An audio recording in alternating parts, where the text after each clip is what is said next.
Hello, my name is Amy Natsky. Welcome to my channel. Today I'm continuing on in the book The Pastor's Wife by SABINA WURMBRAND. In those first few days, I was like a woman back from the dead. I was free. For so many years in prison, all problems had seemed trifling beside that. Blithely, we said, if I could get out of here, I'd live happily on bread and water for the rest of my days. You'd never hear a word of complaint. And live on bread and water, most of us did. Now the real problems began, the worries, large and small. It was a shock to see the abject need and hunger all around. The people I called on were reduced to almost nothing. Worn blankets on beds, but no sheets and no pillowcases. On many days they couldn't afford to buy black bread or use a little electricity to warm the place. "We've had to sell everything," a friend explained. "Cutlery, linen, carpets, even our books. No, don't sit on that chair. The leg's broken." Most of the money had been used to buy precious medicines for her father, who lived with the family in that tiny flat. "Sabina, do be careful what you tell people," she begged. "There are informers everywhere. The church is riddled with them." A stream of friends and strangers came to see me, all begging in the most heartbreaking way for news of relatives in jail. Only rarely could I help them or answer their question. Was it an amnesty, a thaw, a new policy? Why had I been released? Who should they apply to? I quickly learned all about applying to officialdom. The queues at government offices were worse than at the food stores. I needed a ration card. Without one, I couldn't even buy bread. I waited in line 4 hours one morning. When I reached the small window, the girl snapped, "Where's your work card? Without that, you can't get a ration card." But I'm an ex-prisoner. I can't help that. No work card and number, no ration book.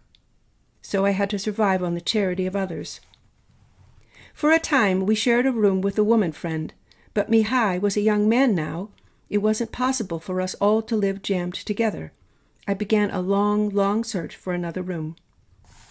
Our old home had been confiscated. So had all its contents, furniture, bedding, books. But friends lived in the house where our flat had once been. They said there was a small attic free. Small it certainly was. One room was 4 yards by 5, the other 3 by 2. After days of queuing and form-filling, I was allowed to occupy this accommodation space. The only furniture was some rickety old beds with broken springs. No water, no toilet. In winter it was bitterly cold, in summer too hot. The window looked out onto a blank brick wall. Here we lived and cooked and slept. Mihai and I moved in. Janetta, when released, came to stay with us. We had no beds, so we shared a sofa. Then there was Marietta. She came to our door one day. She stood there, smiling girlishly, timidly, with dark blue rings under her eyes and a mangy-looking black coat. She held out a little parcel tied with string. "It's nothing, really," she said. 2 French pastries, which she had queued 2 hours to buy, and which were not very French. Marietta was an old member of our congregation. She was a sweet, good-natured girl, but not too bright. People were a little afraid of her. She suffered from epileptic fits. I was happy to see her. She had a quality of innocence that was always a delight. "Come in and sit down, Marietta." I stepped back to let her enter, and the door banged against the end of Mihai's bed. "We haven't been in long, and we're very untidy." She squeezed past and sat down on one of the rickety chairs we had acquired. The back fell off. Mihai went to help Marietta. "How cozy you are here," she said, looking round at the stove on which I was frying potatoes in cheap fat. "Pity about the roof," said Mihai. The sloping ceiling was marked by big patches of damp on which a dark, mossy fungus grew every day. Whenever one of us moved, we all had to move to make way. Marietta shared our fried potatoes. Later, when Mihai had gone off into his bedroom to study, she told me that she had nobody in the world now, and after a week would have no roof over her head. The family she stayed with had asked her to leave. Relatives were coming from Cluj. They needed the bed. Well, Marietta, as you see, this isn't a flat. It's just the old box room we used to keep junk in when we lived downstairs. But if you like, we could squeeze another bed in here. I expect we can find a mattress somewhere." Her face lit up with joy. "Really? Are you sure the boy won't mind? I have a few things, blankets and some plates and cutlery. I'd so much like to be with you." So Marietta came to live with us in Olteni Street. It was a week or so after my release. The air was sparkling. The tram cars seemed to swirl along as if in a fun fair. The drab gray people moved in the streets with a lighter step. It had been a ferocious winter, one of the worst in 30 years. Now the mild, warm sunshine melted even our hearts. Suddenly, church bells began to toll. How many years it was since I'd heard that sound! A deep, solemn note of mourning that came from the first cathedral, then from St. Spiridian's, then from all the other churches in Bucharest which remained open. The city has many bells. Romania in the Middle Ages was a bastion of Christendom against the Turks, and the country is filled with monasteries and churches. Now they all sounded together, but the lovely noise was also frightening. People stopped in the streets and asked each other what was happening. Despite the police ban on public gatherings, small crowds gathered in the squares and whispered together. Then the loudspeakers on Victory Street crackled into life. "Dear comrades and friends, workers of the Romanian People's Republic, the Presidium of the Supreme Soviet of the USSR informs the party and all Romanian workers with deep sorrow that on March 5th, 1953, the chairman of the Council of Ministers of the Soviet Union and secretary of the Central Committee of the Communist Party, Joseph Vissarionovich Stalin, died after a grave illness. The life of the wise leader and teacher of the people, Lenin's comrade and faithful disciple, is over." The speakers blared martial funeral music. The sound of bells meant not death, but the dawn of new hope to most of us. "But why are they doing it?" everyone asked, especially when they heard that religious services had been ordered to mark the demise of the president of the World Atheists Organization, who had devoted so much effort to destroying Christianity. Rumors spread that Stalin, in terror on his deathbed, had asked for the last rites and begged to be buried with a cross. The shadow of his millions of victims, the Soviet author Ilya Ehrenberg wrote later that if he'd spent his lifetime simply writing their names, he would not have had time to finish the list, fell across his bed, and he asked all Christians to pray for him. So it was whispered. Schools and shops closed down. Mihai came home with the special edition of Cynthia.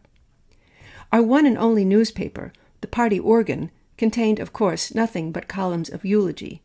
All the vast slogans and banners in streets and cinemas and cafes hymned Soviet-Romanian friendship. The radio trumpeted the same tune.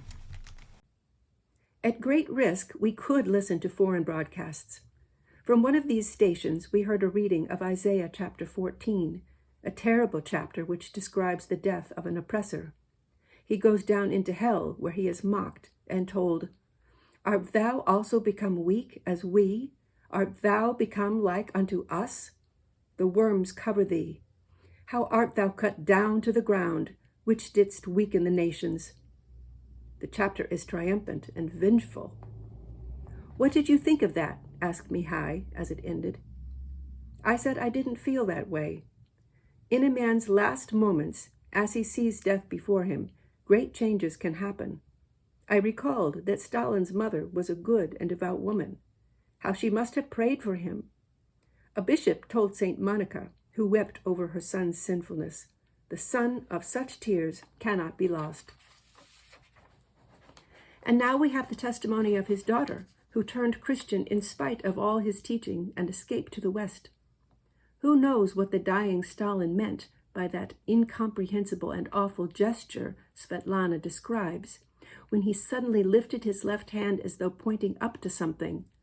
The next moment the spirit wrenched itself free of the flesh. The Pope said a Mass for Stalin's soul.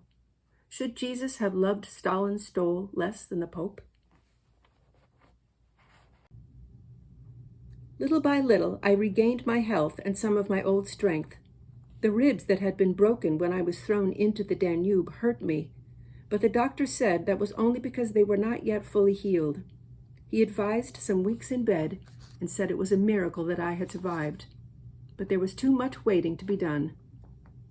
Walking one morning in Olteni Street, I saw a shabby little man with thinning hair. He stared at me hard as we passed.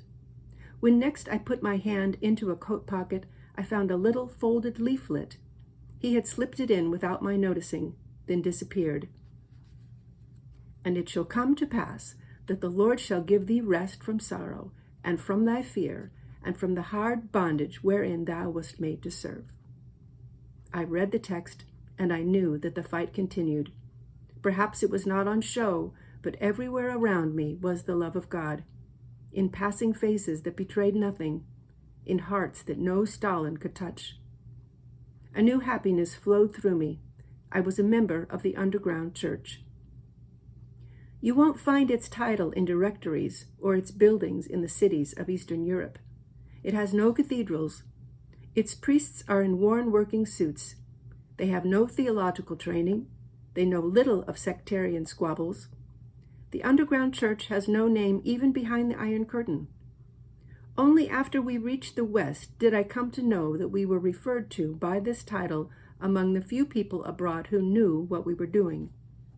If I'd been asked earlier, "Have you an underground church in Romania?" I wouldn't have understood the question. Like Moliere's Monsieur Jourdain, who'd been speaking prose all his life without knowing it. We simply did our Christian duty. We paid no heed to communist laws, and we did not need to give our attitude a name.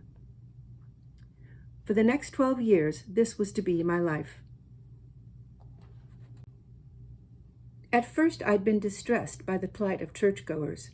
They were persecuted by the police, harried by informers. Through radio, schools, cinema, theater, and press, the campaign to stamp out belief was relentlessly pursued. The old could worship with difficulty and under observation, but the young might not believe. I saw how many former friends, afraid of losing their jobs, didn't dare come near our house. Others wouldn't even admit they had once worshipped beside us. Passing the university, I saw a teacher we'd known well and went to greet him. He was with a colleague. "You're making a mistake, madam. I don't know you." He turned away, unable to look me in the face. People were so frightened while they were free. In prison, even at the worst times, we'd seen God's hand at work. We came to know that although we suffered, He would not leave us. We could trust Him. So a vital part of our work in our underground church was to teach people this. And with a prison background, it was easier to win their trust. I also had to keep myself in my place. Our church was now run by 2 young Lutheran pastors, but it was embarrassing to find so many of their people knocking at my door to ask advice or tell their troubles. Believers who had suffered for their faith were treated with something like idolatry by other Christians. Everything we said was gospel. It's a dangerous idea. Martyrs don't make the truth. The truth makes the martyr. I had to be very firm and stop people from treating me with exaggerated reverence.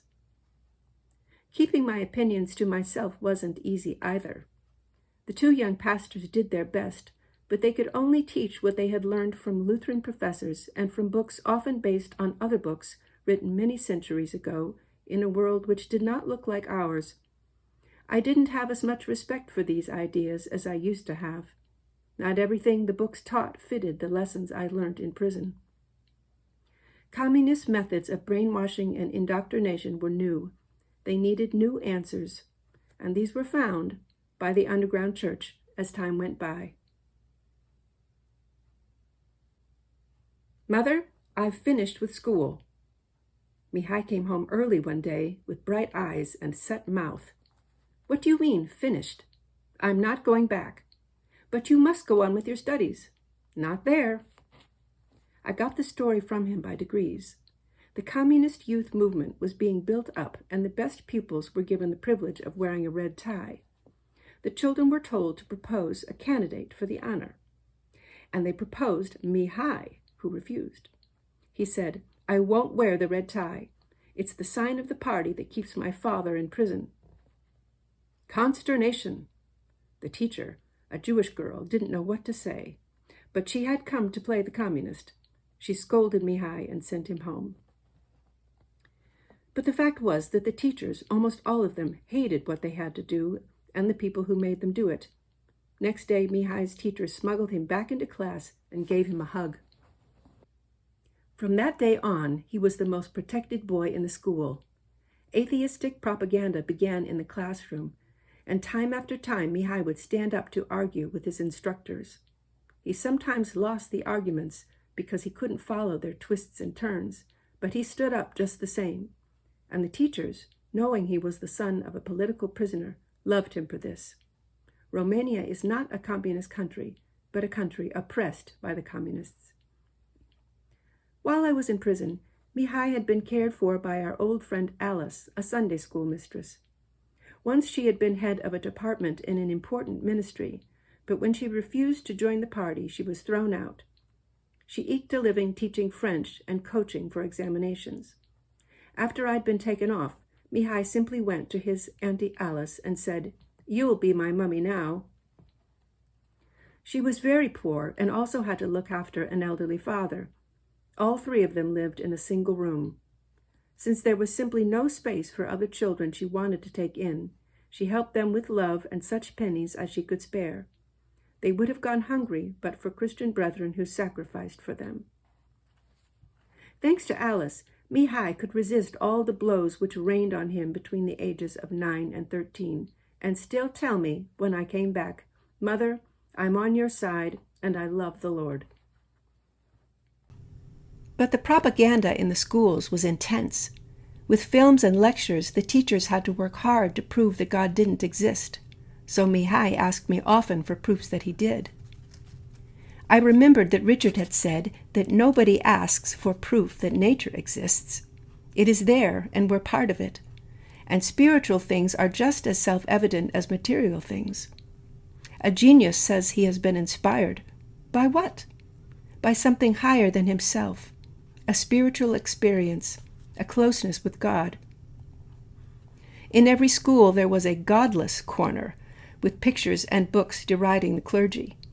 And Mihai knew that some of the stories were true. He had known pastors who behaved badly, who betrayed their brothers.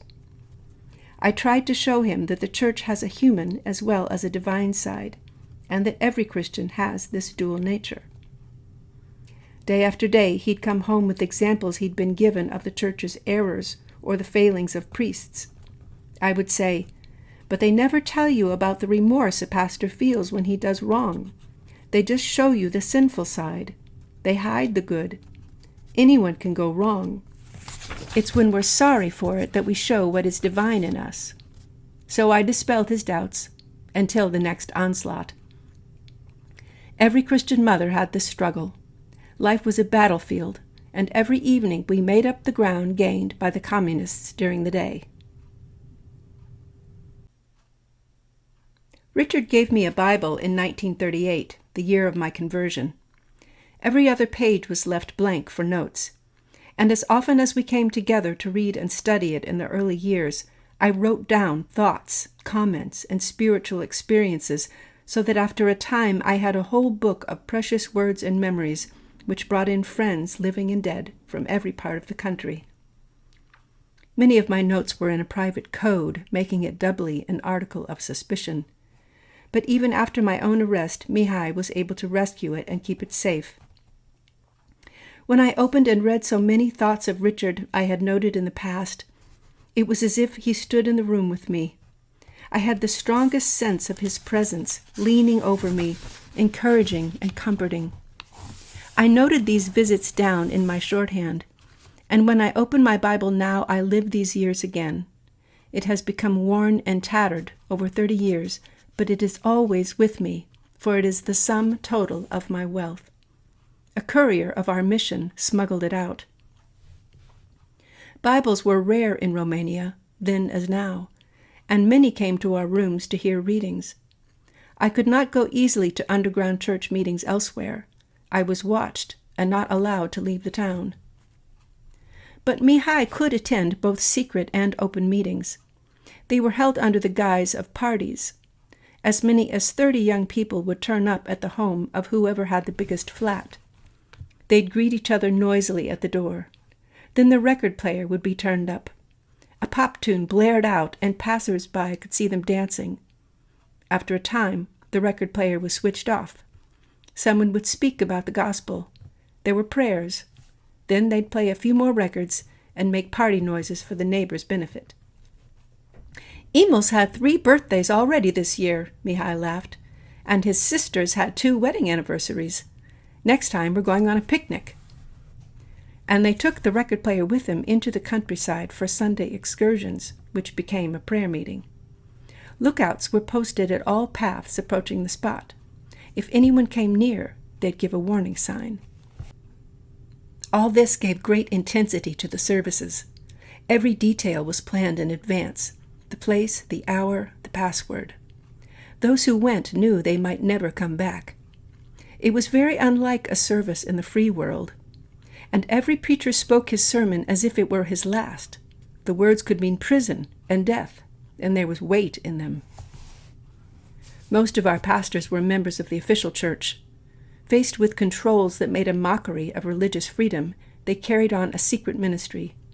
It was the only way they could reach the young, the only way they could preach freely about Christ. Every word they said in church was liable to be reported. Mihai told us the latest joke. The housing ministry has ordered that all new blocks of flats are to be built with specially thin walls so that neighbors can spy on each other. But was it just a joke? At meetings, I was often asked about my life in prison and at the canal. At first, I couldn't talk much about it. I couldn't find the words. Little by little, Mihai got me to talk. When he learned how we'd been beaten or forced to eat grass to stay alive, he asked, "How could you bear all this without giving way and denying Christ?" I answered by telling him of a peculiarity in the Hebrew language. In Hebrew, amazingly, some future events are described in the perfect tense. Now, the perfect tense is so called because it refers to actions completed, perfected at the time of speaking. So, in the great 53rd chapter of Isaiah, which foretells the coming of the Messiah and his sufferings, the writer speaks of these events as belonging to the past, not the future. Yet the words were written 800 years before the coming of Christ. When Jesus read the prediction of his heavy sufferings, they had already begun. He was then rejected and despised of men. It was his present and his future, but he read of them in Hebrew as if they'd happened in the past. Now that is exactly how I felt in the midst of suffering. I tried to explain. Joy is the everlasting present of the Christian spirit. I was in a heavenly place from which no one could move me. Where was the affliction through which I passed? To that most inviolable part of my mind, it belonged to the past. I lived the suffering long ago, while the present reality was delight in the closeness of the Lord. Years later, I discussed this with Richard. In solitary confinement, he said he had felt the same thing in exactly the same way.